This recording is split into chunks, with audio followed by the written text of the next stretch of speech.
Aku tidak memberitahu siapapun tentang malam itu. Bahkan sampai hari ini, aku masih ragu untuk menceritakannya. Bukan karena aku takut, tapi karena apa yang terjadi setelah doa itu tidak bisa dijelaskan dengan logika.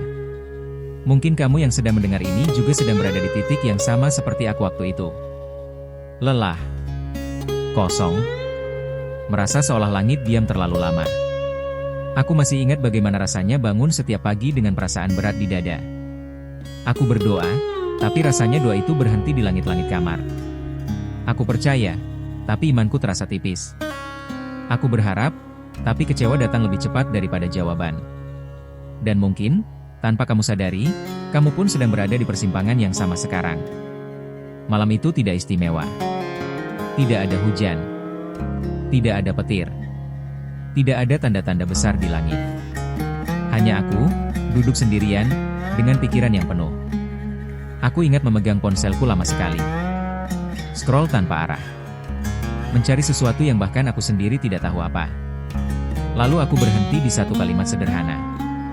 Saat kamu tidak tahu harus berdoa apa, ucapkan saja ini dari hatimu. Aku hampir melewatinya. Aku hampir menutup layar itu. Karena jujur saja, aku sudah lelah mencoba. Tapi entah kenapa, malam itu jemariku berhenti. Dadaku terasa sesak.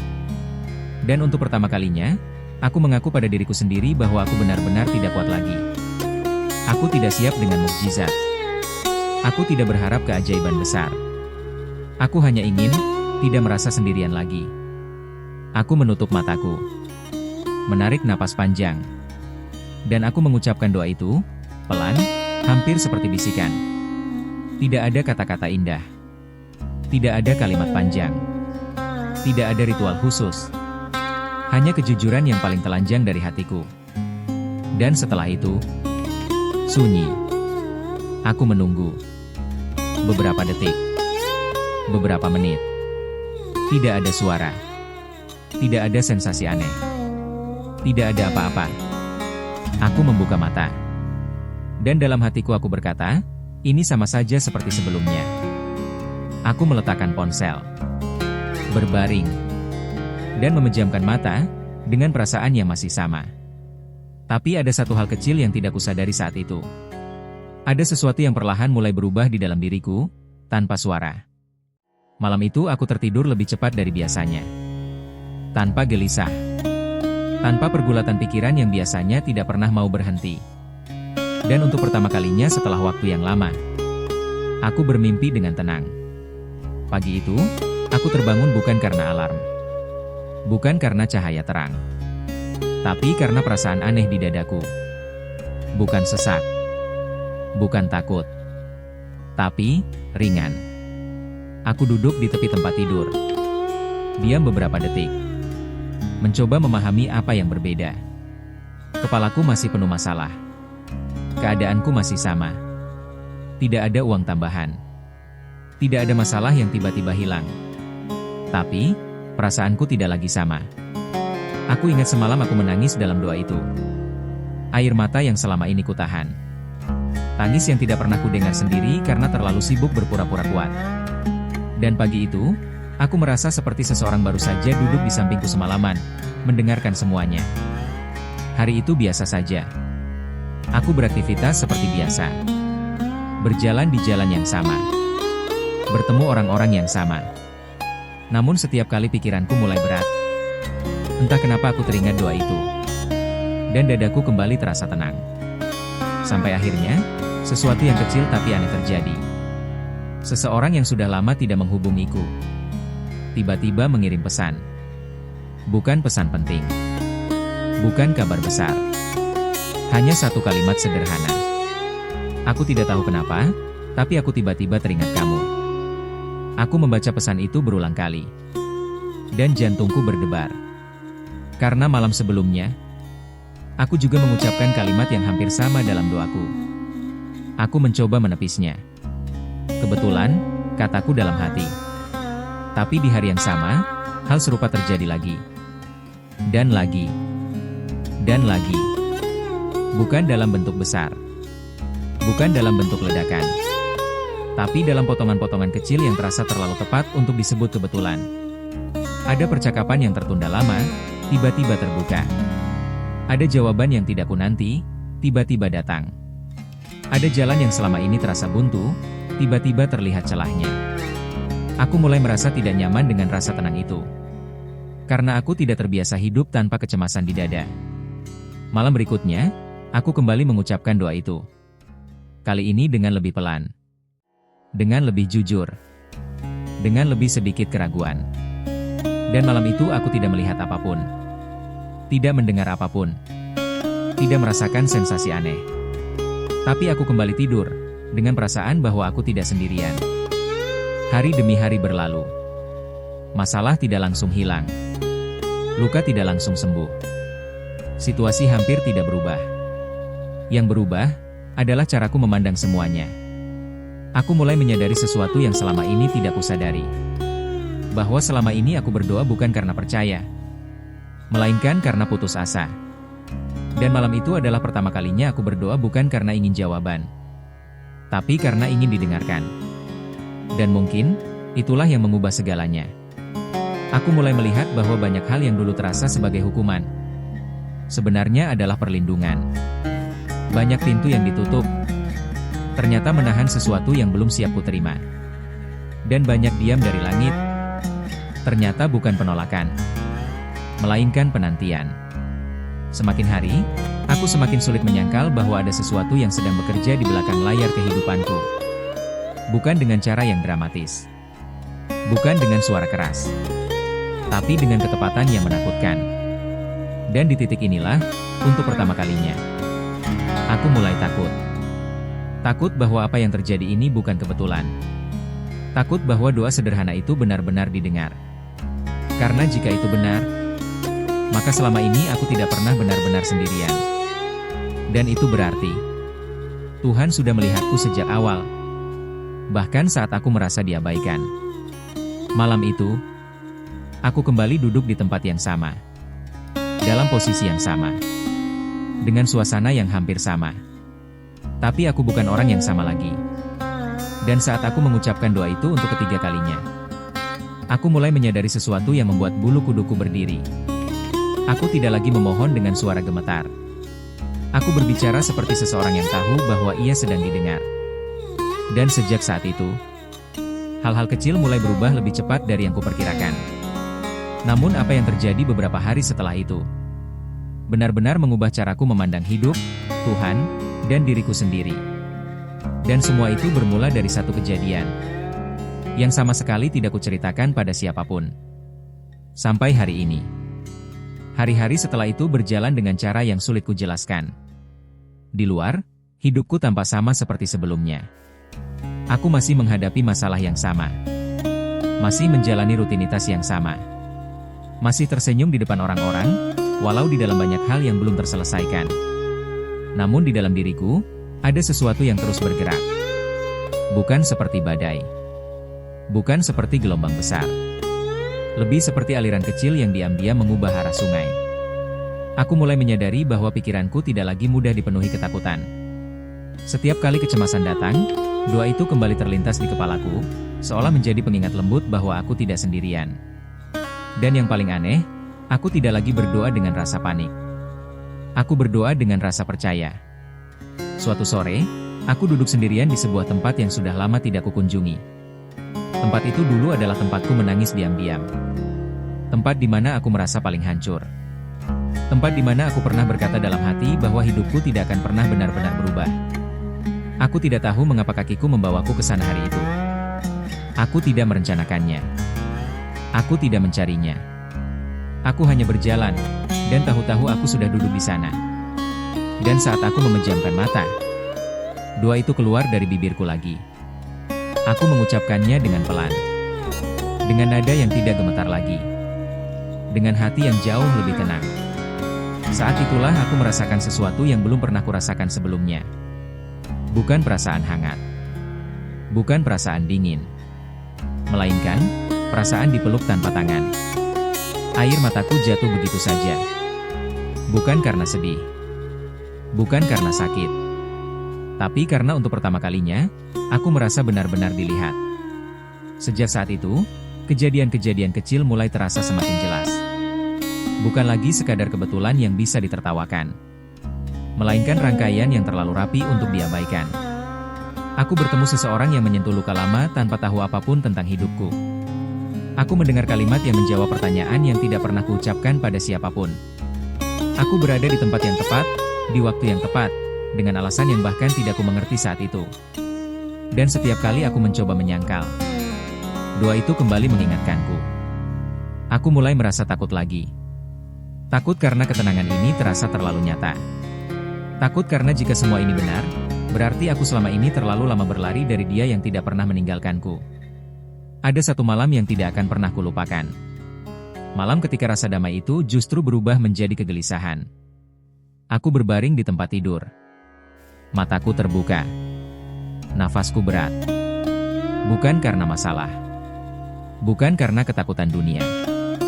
Melainkan karena pertanyaan yang terus berputar di kepalaku. Jika doa itu benar-benar didengar, mengapa hidupku selama ini terasa begitu berat? Aku mengulang doa itu malam itu, tapi dengan nada yang berbeda. Bukan sebagai permohonan, melainkan sebagai pertanyaan. Dan di tengah keheningan, aku tidak mendengar suara apapun. Namun di dalam hatiku, muncul satu kesadaran yang sangat jelas. Bahwa tidak semua doa dijawab dengan perubahan keadaan. Sebagian doa dijawab dengan perubahan diri. Malam itu aku menangis lama.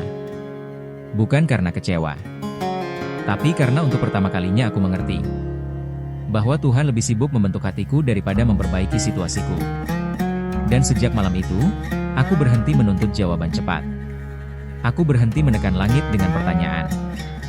Aku mulai belajar menunggu, sambil tetap berjalan.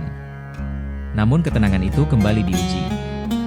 Beberapa hari kemudian, sesuatu yang tidak kuduga terjadi. Sesuatu yang mengguncang perasaanku. Sesuatu yang membuatku kembali merasa kecil, rapuh, dan tidak berdaya. Masalah yang sudah kupikir mulai menghilang. Tiba-tiba muncul kembali dengan bentuk yang lebih tajam. Aku mencoba tetap tenang. Aku mencoba tetap percaya. Aku mencoba tidak kembali ke versiku yang lama. Tapi malam itu, aku tidak kuat. Aku kembali duduk seorang diri. Dengan napas yang berat. Dengan dada yang sesak. Dengan pikiran yang dipenuhi pertanyaan. Dan dengan suara yang hampir tidak terdengar. Aku mengucapkan doa itu lagi. Berbeda dari sebelumnya. Kali ini penuh air mata. Penuh ketakutan. Penuh kebingungan. Aku berkata dalam hati, jika engkau benar-benar mendengarku, aku sudah tidak tahu lagi bagaimana harus bertahan. Dan malam itu tidak ada keajaiban. Tidak ada tanda. Tidak ada perasaan damai yang langsung datang. Yang ada hanya lelah. Dan diam. Aku tertidur dalam kelelahan yang sangat dalam. Dan justru disitulah sesuatu yang paling tidak kusiapkan terjadi. Aku tidak tahu berapa lama aku tertidur. Aku tidak tahu apakah itu mimpi atau bukan. Yang ku tahu, aku merasakan diriku berada di sebuah tempat yang tidak kukenali. Tempat itu sunyi. Tidak gelap. Tidak terang. Hanya tenang yang dalam. Dan di tengah ketenangan itu, aku merasa dipanggil. Bukan dengan suara. Bukan dengan nama. Tapi dengan perasaan yang menusuk langsung ke hatiku. Aku terbangun dengan dada berdebar. Mataku basah. Tangisku pecah tanpa alasan yang bisa kujelaskan. Sejak malam itu, aku tidak bisa lagi menganggap semua ini sebagai kebetulan. Karena apa yang kurasakan terlalu nyata untuk diabaikan. Hari-hari berikutnya berjalan dengan rasa yang berbeda. Aku mulai lebih peka terhadap hal-hal kecil. Aku mulai lebih sadar saat langit seakan menyentuh bumi dengan cara yang sangat halus. Aku merasa diawasi. Bukan dengan rasa takut, melainkan dengan rasa aman. Dan disinilah aku mulai mengerti sesuatu yang sangat penting. Bahwa terkadang Tuhan tidak datang dengan guntur dan cahaya. Ia datang dengan bisikan. Dengan ketenangan. Dengan kejadian kecil yang tepat sasaran. Dan doa itu adalah pintu yang selama ini tertutup karena aku sendiri yang terus mengabaikannya. Namun yang paling mengejutkan belum terjadi. Apa yang terjadi beberapa hari setelah itu adalah titik di mana aku benar-benar kehilangan kata-kata. Karena saat itulah, sesuatu yang selama ini hanya kupendam dalam hatiku, tiba-tiba terungkap di dunia nyata. Dan aku tahu, hidupku tidak akan pernah kembali ke titik awal lagi setelah hari itu. Aku mencoba kembali pada rutinitasku seolah tidak ada yang berubah. Aku mencoba meyakinkan diriku bahwa semua yang kurasakan hanyalah emosi sesaat. Kelelahan, pikiran yang terlalu larut, sugesti dari hatiku sendiri. Namun semakin aku mencoba menjelaskannya dengan logika, semakin jelas semua tanda itu terasa. Dalam minggu itu, sesuatu mulai berubah di dalam diriku. Bukan di luar, di dalam. Aku mulai merasa tidak nyaman saat berbohong, bahkan tentang hal-hal kecil. Aku mulai merasa berat saat mengabaikan orang yang membutuhkan. Dan yang paling aneh, aku mulai merasa damai hanya dengan duduk dalam keheningan. Seolah-olah doa itu membangunkan sesuatu yang telah lama tertidur. Lalu, di tengah hari yang sangat biasa, sesuatu terjadi. Aku sedang berjalan dengan pikiran yang penuh ketika tiba-tiba seseorang memanggil namaku. Suaranya tidak keras, tidak asing, tapi cukup membuatku berhenti. Aku menoleh. Dan saat itu, dunia seakan berhenti beberapa detik. Orang itu mengucapkan satu kalimat yang menembus langsung ke dalam hatiku. Kalimat yang persis sama dengan yang pernah aku ucapkan dalam doaku. Sendirian, tanpa ada seorang pun yang mendengarnya. Dadaku terasa sesak. Tangan dingin. Aku tidak bisa berkata apapun. Bagaimana mungkin seseorang mengucapkan kalimat itu? Padahal tidak ada satupun yang pernah kuceritakan. Orang itu tersenyum singkat, seolah tidak menyadari apa yang baru saja ia lakukan dalam hidupku. Lalu ia pergi begitu saja. Aku berdiri terpaku. Dan untuk pertama kalinya sejak semua ini dimulai, aku benar-benar gemetar. Malam itu, aku tidak langsung mengucapkan doa itu. Aku duduk lama dalam diam, dengan jantung yang masih berdebar, dengan pikiran yang berputar cepat. Aku mulai menyadari bahwa ini bukan lagi sekadar rasa tenang. Ini sudah menjadi rangkaian peristiwa yang terlalu tepat. Dan disitulah ketakutanku muncul kembali. Bukan takut pada masalah. Bukan takut pada masa depan. Aku takut pada kemungkinan bahwa doaku benar-benar sedang dijawab, satu persatu. Karena jika itu benar, maka aku tidak lagi bisa berpura-pura tidak melihat. Aku tidak lagi bisa kembali menjadi orang yang sama. Malam itu aku kembali mengucapkan doa itu. Namun kali ini, bukan dengan suara gemetar. Bukan dengan ragu. Melainkan dengan pengakuan. Aku mengakui bahwa aku takut. Aku mengakui bahwa aku selama ini berlari. Aku mengakui bahwa aku sering tidak percaya, bahkan saat darah dagingku membutuhkannya. Dan di tengah keheningan itu, tidak ada suara yang turun dari langit. Tidak ada cahaya. Tidak ada sensasi. Namun ada satu hal yang terasa sangat jelas di dalam hatiku. Aku tidak lagi sendiri dalam perjalananku. Hari-hari setelah itu menjadi semacam ujian kecil. Aku diuji lewat kesabaran. Lewat kejujuran. Lewat keputusan-keputusan kecil yang selama ini sering kuabaikan. Dan setiap kali aku hampir kembali pada diriku yang lama, doa itu kembali terlintas. Seperti cahaya kecil di tengah gelap. Namun ujian terbesar datang ketika aku tidak siap. Sesuatu terjadi yang benar-benar mengguncang keseimbanganku. Masalah yang tidak bisa kuhindari. Keputusan yang tidak bisa kutunda. Dan aku harus memilih. Berjalan dengan cara lamaku. Atau tetap percaya meski aku tidak melihat apapun di depan. Malam itu aku kembali duduk sendiri. Dengan napas yang berat. Dengan perasaan yang campur aduk. Dan untuk pertama kalinya, aku tidak meminta apa-apa dalam doaku. Aku hanya berkata, aku di sini. Dan saat itulah aku sadar bahwa doa sederhana itu bukan mengubah keadaanku secara langsung, tetapi mengubah siapa diriku di dalam keadaan itu. Dan setelah malam itu, segala sesuatu mulai bergerak menuju satu titik yang tidak bisa kuhindari. Titik di mana aku akan melihat apa sebenarnya yang sedang Tuhan lakukan sejak awal.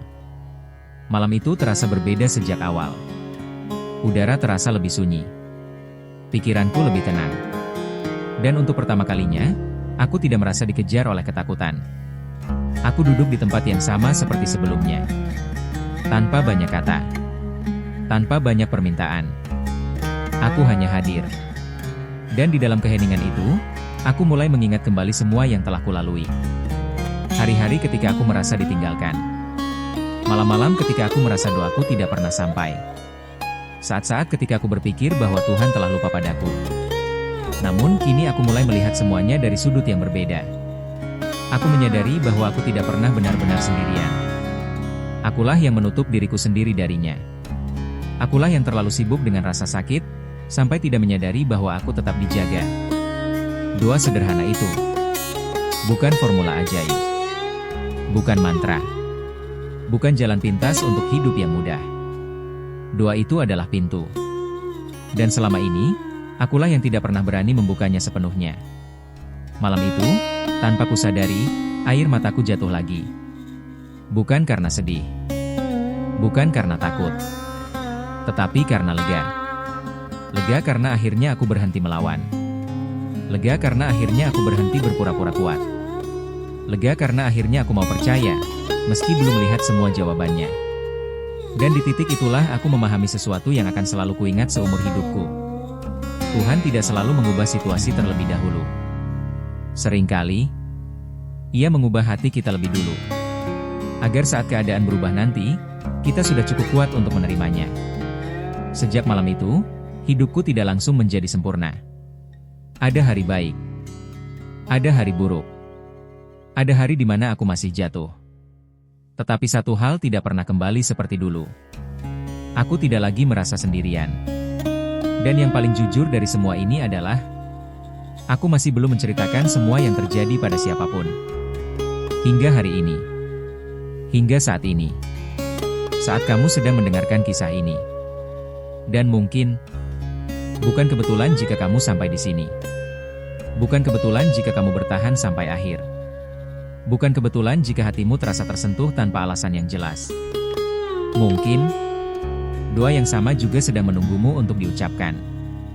Bukan dengan kata-kata indah. Bukan dengan suara keras. Tetapi dengan kejujuran yang paling dalam. Jika hatimu terasa berat hari ini. Jika kamu merasa lelah berjuang sendirian. Jika kamu merasa doamu selama ini tidak pernah dijawab. Coba berhenti sejenak. Tarik napas. Dan ucapkan saja apa yang benar-benar ada di dalam hatimu. Karena mungkin, seperti aku dulu, perubahan terbesar tidak terjadi di luar dirimu. Tetapi di dalam hatimu. Dan jika kisah ini menyentuhmu. Jika kamu merasa tidak sendirian setelah mendengarnya. Tinggalkan satu komentar di bawah, meski hanya satu kata, amin. Bagikan video ini kepada seseorang yang sedang membutuhkan harapan. Dan jika kamu ingin terus menerima pesan-pesan dari langit, pesan-pesan yang menguatkan, pesan-pesan yang menenangkan hati, pastikan kamu sudah mengikuti dan mengaktifkan notifikasi. Karena mungkin, video berikutnya juga bukan kebetulan untukmu.